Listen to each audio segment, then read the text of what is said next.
Some tricks are harmless, illusions meant to entertain. But there are others, the kind so carefully crafted, so dangerous and convincing, that no one survives. This is the story of one such trick, a method of deception so effective it turned everyday trust into a death sentence. It started quietly, a small town where everyone knew each other, where doors were left unlocked and strangers were rare. Then a pattern emerged. A man, or perhaps a shadow, appeared in different places. Outside grocery stores, bus stops, even quiet parking lots late at night. He never raised suspicion. He never looked threatening. In fact, he looked helpless. He carried a cast on his arm, sometimes a leg brace, sometimes even just a stack of heavy books. He asked for help, and who wouldn't? The victims, young, kind, trusting, believed they were doing a good deed. But what came next, no one lived to tell in their own words. The police called it a coincidence at first.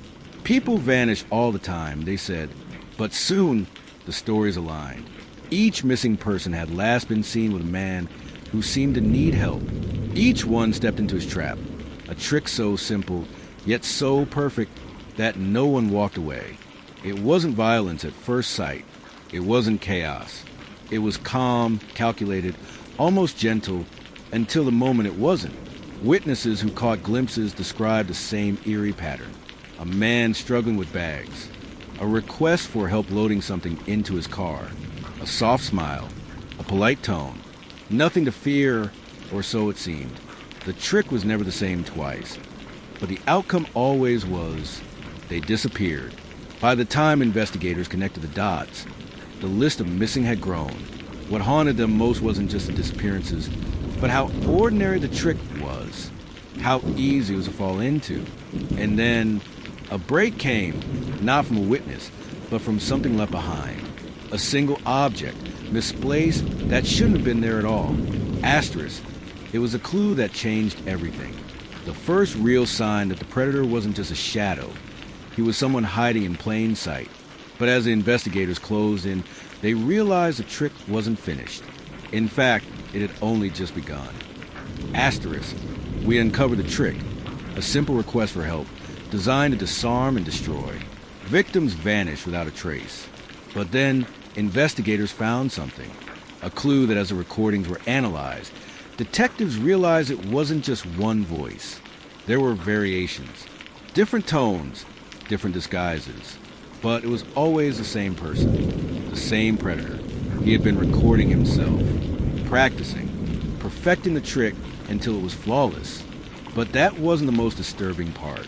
At the end of the tape, buried beneath the static, another sound played faintly, a clock tower bell, striking midnight. There was only one clock tower in town. The investigators knew what that meant. This wasn't just a case of someone vanishing into the shadows. The predator was local, living among them, watching, waiting. Officers swarmed the area near the tower. They searched abandoned buildings, alleyways, even rooftops. But nothing was there, at least not at first, because then in the dead silence of night, another recording surfaced. Not in the car, not on the tape machine, but delivered straight to one of the investigators' homes. Asterisk, it was clear now. The predator wasn't just hunting victims. He was watching the police too, tracking their every move. And with this new recording, the message was undeniable. The game had only just begun. Asterisk, investigators found a recording, a voice rehearsing the very trick that claimed countless lives. But the real horror wasn't on the tape itself. It was a message that followed, delivered directly to one of their homes. This was no longer just a case. It was a game, and the predator had just made his move. Detective Harris was the first to receive it, a plain envelope, slipped under his door in the middle of the night. No return address, no fingerprints.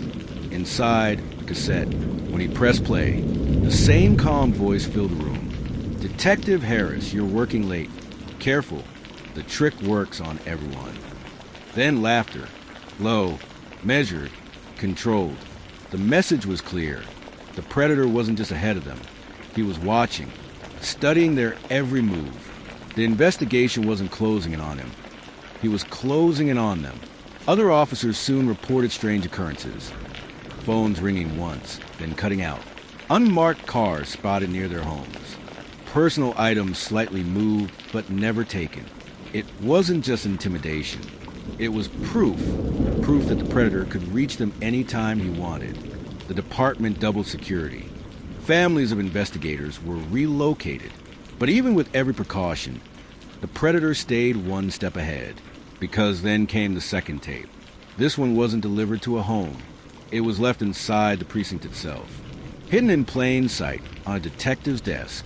The message? You guard your families. You watch your doors. But you can't watch everyone, can you? And then silence, followed by faint breathing. As if he was standing just inches from the microphone, panic spread through the department. The predator had infiltrated their safe space. He was showing them that no lock, no guard, no barrier could keep him out. But just as fear reached its peak, the third tape surfaced. And this one wasn't left for the police. It was sent to a local news station. Asterisk. The predator was done hiding in the shadows. Now he was going public. And the message he left for the entire town was darker than anyone could have imagined. Asterisk.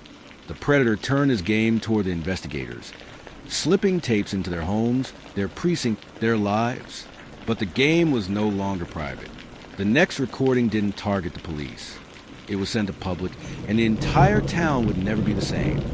The envelope arrived at the local news station just before dawn. Inside, another cassette. Reporters assumed it was an anonymous tip, maybe even a prank. But when they played it, the newsroom fell silent. It was the same voice. Calm, confident. This time, speaking not to one detective, but to everyone. You've heard the whispers. You've seen the faces vanish. But you don't know me. Not yet. You think you're safe because you lock your doors. You think you're safe because you stay in groups. You're wrong. My trick works on everyone. Then came a sound, faint but unmistakable. A clock tower bell, ringing midnight, followed by a long pause. And then just 3 words. Watch who helps. The broadcast sparked chaos. People began second-guessing simple acts of kindness. No one wanted to help a stranger. Neighbors eyed each other with suspicion. The town's once friendly streets turned cold, silent, and paranoid. Calls flooded into the police department. Every stranger was reported. Every knock on a door was treated like a threat. But amidst the panic, one call stood out. A woman claimed she recognized the voice. She insisted she'd heard it before. Not from a stranger, but from someone she knew, a man she worked with, a man who often asked for help with heavy boxes. Detectives rushed to interview her. Her statement seemed promising, until they realized she never showed up to the station. When they went to her home, the door was unlocked, her car still in the driveway, her phone buzzing on the table. She was gone. Hours later, the news station received a second envelope. Inside, a single photograph. It showed the missing woman, seated in a chair, her eyes wide. A shadow behind her. Scrawled across the bottom of the photo were the words, "She helped me." Asterisk. The predator had just claimed his most public victim yet. And with each move, his message grew clearer. No one could be trusted. But investigators were about to discover something hidden in that photograph. Something that would change the game entirely.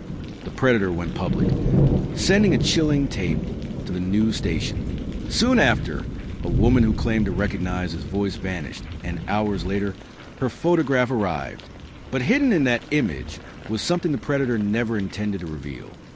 The photo was haunting. The woman tied to a chair, fear etched across her face. At first, detectives focused on her expression, the shadow behind her, but forensic analysts knew better. Every photo tells a story, if you know where to look. Zooming in, they noticed something odd. In the reflection of her wide, terrified eyes, the shape, blurry, distorted, but unmistakable. A window, and beyond it, a structure with a pointed roof. The clock tower. It was the first physical link tying the predator to a location. Investigators canvassed every building with a line of sight to the tower. Warehouses, abandoned apartments, empty shops. But something was always off. Doors locked from the inside, dust disturbed, but no footprints. It was as if someone had been there and vanished just minutes before. Still, the photograph held more secrets. Pinned to the wall behind the woman was a map. Most of it was blurred by shadow, but one section caught the light just enough to reveal a red circle. It wasn't around the tower. It was miles away. The predator wasn't tied to one place. The tower was a signal, a misdirection. The circle on the map marked a different location, a stretch of woodland on the outskirts of town, a place where several victims had last been seen. When officers searched the area, they found traces, scraps of clothing, pieces of rope, the remains of makeshift shelters. It wasn't just a dump site. It was a base. But just as they prepared to move in, another package arrived at the precinct. Inside wasn't a tape or a photo. It was a missing woman's necklace, still warm, as if it had only just been removed. And beneath it, a note written in jagged letters. She almost survived the trick. Almost. Asterisk. The predator had just made it personal again, and he was taunting him with proof he was always a step ahead. But hidden inside that necklace was something the predator didn't expect. A clue that would drag the investigators deeper into his web and reveal that this wasn't the work of one man at all. Asterisk. Investigators uncovered a photograph that tied the predator to the clock tower and then to a remote woodland base. But when the missing woman's necklace was returned, they found something inside it, a clue the predator never meant to leave behind. Inside the pendant of the necklace was a tiny listening device, a bug, not planted by police, not placed by investigators. It was the predator's own tool hidden on his victim. But when analysts pulled the data, what they discovered was more disturbing than they imagined. The device hadn't just captured her fear. It had recorded voices. Two of them. One was a calm, measured tone they knew too well, the predator's voice. But the second was different. Lower, sharper, almost like he was being instructed. Not that one. Choose carefully. You know the rules. Else was behind the curtain. A handler, a partner, a second voice guiding the predator's every move. The revelation shook the investigation. If there was more than one, then how many others were there? Detectives pulled cold cases from nearby towns, searching for patterns. And that's when the chilling connection appeared. An unsolved disappearance from 5 years earlier. A different state, a different victim, but the same whisper. Could you give me a hand? The recordings matched almost perfectly. Same phrasing, same calm tone. The trick wasn't unique. It was rehearsed, shared, passed on. And suddenly, investigators realized a horrifying possibility. This wasn't just a killer with a method. It was a network, a system, a ritual. Late that night, another package arrived. No tape, no photo, just a single USB drive. On it was a grainy video. The missing woman sat in the same chair, her eyes darting, filled with terror. Behind her, the shadowy figure leaned close to the camera. But this time, the voice that spoke wasn't his. You think you're hunting him, but he's just one of us. Asterisk. The predator was no longer a lone monster. He was part of something far larger, darker, and more organized than anyone imagined. And soon, investigators would discover just how far the network reached. Asterisk. Investigators uncovered a chilling truth. The predator was not alone. His voice was only one of many. A shadowy network had been guiding him, training him, protecting him. And when police finally closed and the network showed just how far their reach truly was, the breakthrough came unexpectedly. A tip led investigators to a cabin deep in the woods, less than 5 miles from the red circle on the map. Inside, they found evidence, ropes, tape, clothing belonging to multiple victims. And then, the predator himself. Calm, smiling, almost as if he'd been waiting. For the first time, the man behind the trick was in custody. The town exhaled. The nightmare, it seemed, was over, but it wasn't. Within hours of his arrest, strange events began. Police servers crashed. Emergency phone lines jammed. Officers reported being followed on their way home. The predator sat silently in his cell, never asking for a lawyer, never speaking a word, Until the second night. That's when guards found a note tucked beneath his mattress, written in perfect block letters. "You can't hold me. Not here. Not anywhere." At 2:17 a.m., the power went out in the facility. Just 12 minutes later, cameras flickered back online. His cell was empty. No broken locks. No tunnels. No signs of struggle. He was simply gone. Investigators reviewed the footage again and again, and in one brief, chilling moment, just before the blackout, a guard could be seen unlocking the predator's cell. That guard was never seen again. The escape wasn't a miracle. It wasn't luck. It was the network, reaching into law enforcement, pulling strings from the inside. The predator was free again. And worse, he was protected. Hours later, a new tape arrived at the news station. Did you think this was about one man? No, we are everywhere, and the trick will never die. The predator slipped through the fingers of law enforcement in a brazen escape. Not by his own cunning, but with help from inside. It was proof of what investigators feared most. This wasn't just one killer. This was a network. And now, the scope of their reach was about to be revealed. The investigation widened. Detectives pored over years of unsolved disappearances, patterns of vanished victims, and cases dismissed as coincidence. A shocking truth emerged. The trick, the method of disarming strangers with charm and helplessness, wasn't new. It had been appearing for decades. Different towns, different states, different predators, but always the same signature, always the same result. No survivors. The network wasn't random. It was organized.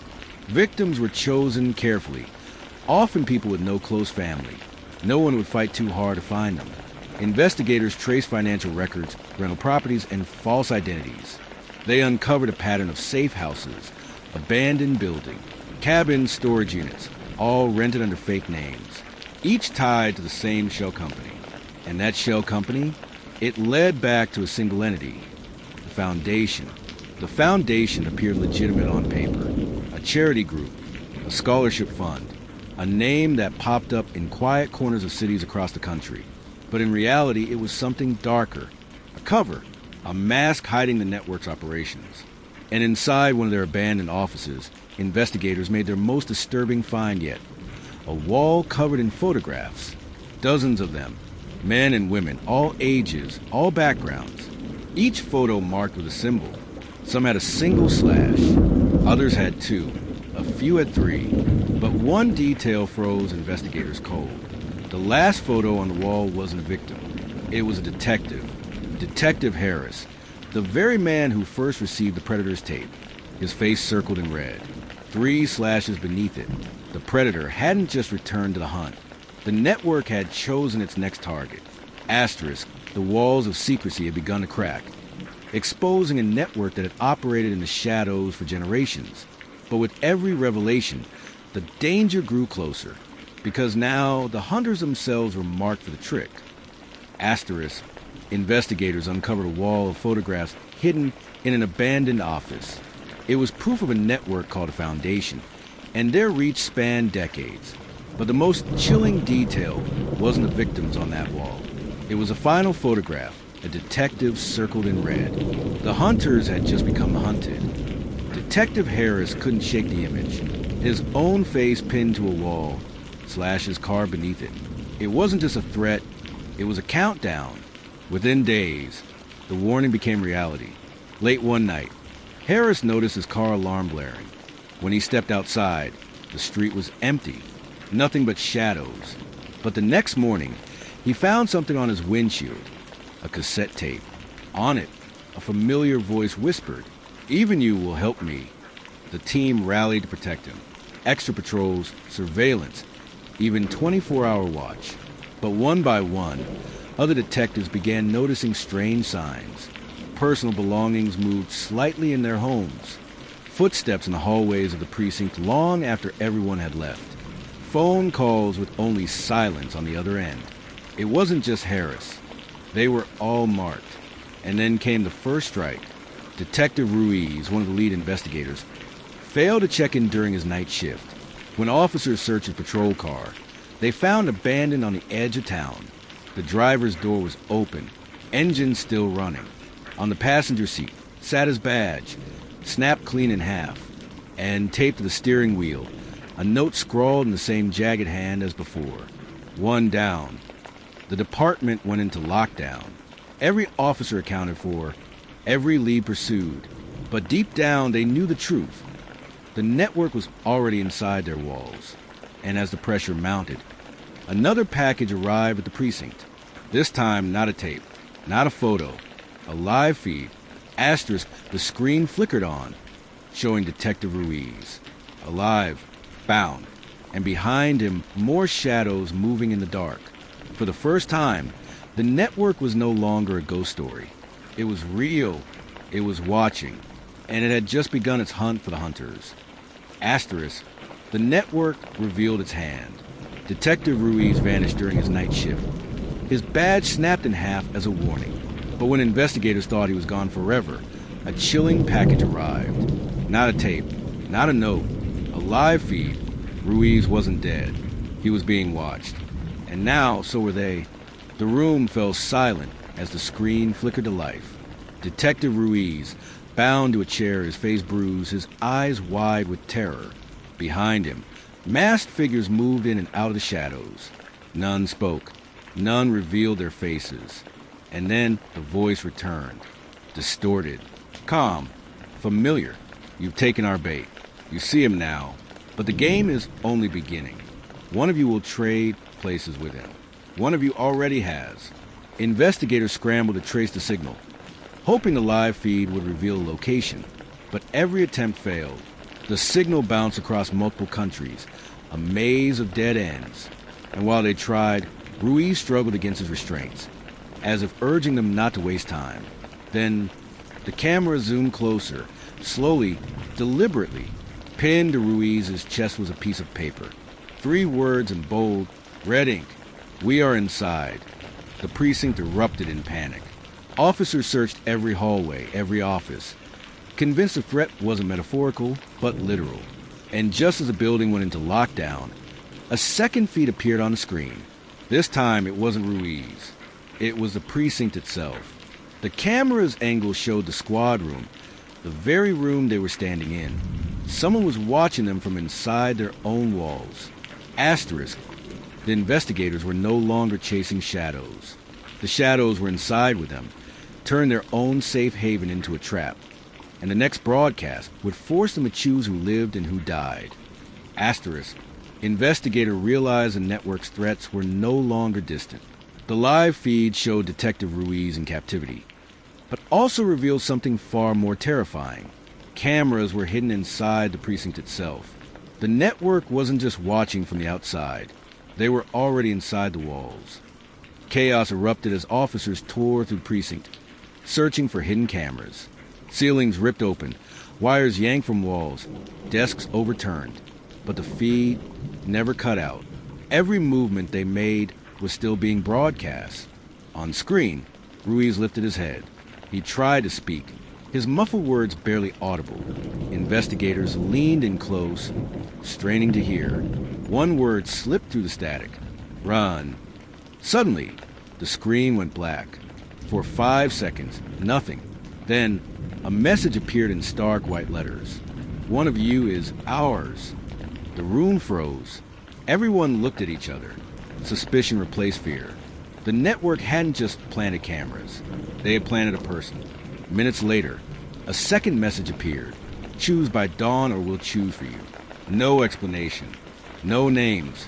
No rules. IT was a test, brutal and simple. If the investigators couldn't root out the traitor, the network would make an example of them. And as the clock ticked down, paranoia consumed the team. Arguments broke out. Accusations flew. Trust shattered. Detective Harris, already marked by the network, became the prime suspect. He'd been their first target, their first warning. Was he also their inside man? But before the team could confront him, the feed flickered back on. Ruiz again. Only this time, he wasn't alone. Another detective was tied beside him. The network had already chosen. Asterisk, the clock was ticking. The network demanded a traitor. But now, With two of their own held hostage, the investigators faced an impossible choice. Would they turn on each other or watch their own die on screen? The precinct was silent, every eye locked on the screen, every ear straining for sound. Two detectives, Ruiz and Officer Blake, both alive, both terrified. And then the voice came, low and deliberate. At dawn, only one walks free. Decide, or we decide. The message ignited chaos. Who was the traitor? Who had fed the network information? Who had opened the doors for the predator to escape? Paranoia tore through the room. Arguments exploded into shouting matches. Years of trust dissolved in minutes. Detective Harris slammed his fist against the wall. This is what they want, to break us apart. To be continued